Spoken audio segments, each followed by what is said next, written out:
ಈ ಜಿಲ್ಲೆಗೆ ಆರೋಗ್ಯ ಭವನ ಕೊಟ್ಟಿದ್ದಾರೆ ಅಂದ್ರೆ ಅದು ತಪ್ಪಾಗ್ಲಿಕ್ಕಿಲ್ಲ ಅಂತ ಹೇಳಿ ನಾನು ಹೇಳಬೇಕಾಗ್ತದೆ. ಒಂದು ಮೆಡಿಕಲ್ ಕಾಲೇಜನ್ನ ಅವರು ನಿನ್ನಿಲ್ಲ ಮೊನ್ನೆ ಹಾವೇರಿಗೆ ಬಂದಾಗ ಘೋಷಣೆ ಮಾಡಿದ್ದಾರೆ.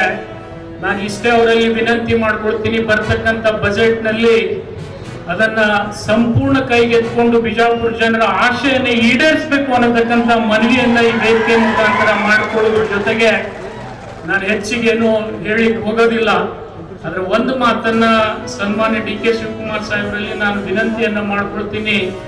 ಬಿಜಾಪುರ ಜಿಲ್ಲೆ ನೀರಾವರಿಯಿಂದ ಮತ್ತು ಕೃಷ್ಣ ಭಾಗ್ಯ ಜಲ ನಿಗಮದ ಅಡಿಯಲ್ಲಿ ಆಲ್ಮಟ್ಟಿ ಡ್ಯಾಮ್ ಕಟ್ಟಿರ್ಬೋದು, ಆದ್ರೆ ಸಂಪೂರ್ಣ ನೀರಾವರಿ ಆಗ್ಬೇಕಾದಂತ ಕನಸು ಹೊತ್ಕೊಂಡು ನಮ್ಮ ಅನೇಕ ಪೂರ್ವಜರು ಇವತ್ತು ಸುಗಂಧಿ ಮುರುಗೇಪಣ್ಣ ಹಿಡ್ಕೊಂಡು ಹುಜರೆ ಅವ್ರನ್ನ ಹಿಡ್ಕೊಂಡು ಶಿವಸಂಗಪ್ಪ ಕಡಪಟ್ಟಿ ಅವ್ರನ್ನ ಹಿಡ್ಕೊಂಡು ಎಲ್ಲರೂ ನೀರಾವರಿ ಸಲುವಾಗಿ ಸಾಕಷ್ಟು ಹೋರಾಟ ಮಾಡಿದ್ದಾರೆ.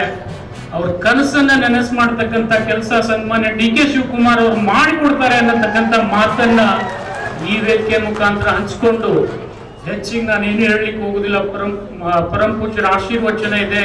ಸನ್ಮಾನ್ಯ ಗೌರವಾನ್ವಿತ ಮುಖ್ಯಮಂತ್ರಿಗಳು ಉಪಮುಖ್ಯಮಂತ್ರಿಗಳು ಮಾತನಾಡಬೇಕಾಗಿರುವಂತಹ ಹಿನ್ನೆಲೆಯಲ್ಲಿ ಇವತ್ತು ತಾವು ಬಂದು ಈ ಐತಿಹಾಸಿಕ ಕಾರ್ಯಕ್ರಮಕ್ಕೆ ಚಾಲನೆ ಕೊಟ್ಟಿರೋದ್ರಿಂದ ಇಡೀ ಬಿಜಾಪುರ ಜಿಲ್ಲೆಯ ಜನತೆ ವತಿಯಿಂದ ತಮ್ಗೆಲ್ಲರಿಗೆ ಕೃತಜ್ಞತೆಯನ್ನು ಹೇಳಿ ನನ್ನ 4 ಮಾತುಗಳನ್ನು ಮುಗಿಸ್ತಾ ಇದ್ದೀನಿ. ಜೈ ಹಿಂದ್, ಜೈ ಕರ್ನಾಟಕ.